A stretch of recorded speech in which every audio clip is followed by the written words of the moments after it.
আলাইকুম। আঙ্গুর গাছকে ছায়া করার জন্য এই ডালটাকে কলপ দিয়েছি। আলহামদুলিল্লাহ সুন্দর শিকড় আসছে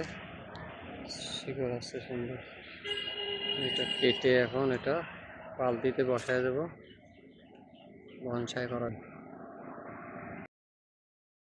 আঙ্গুর গাছের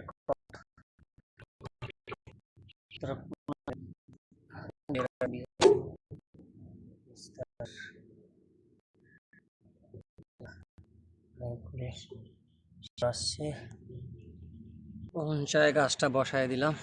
আলহামদুলিল্লাহ সুন্দরভাবে ফাঙ্গিসাইড দিয়ে এখন ভরিয়ে দেব।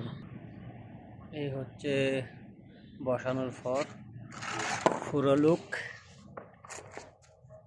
আঙ্গুরের বনসাই। আঙ্গুর গাছের পুরোনো গাছ থেকে ডালকে কলপ দিয়ে করছি।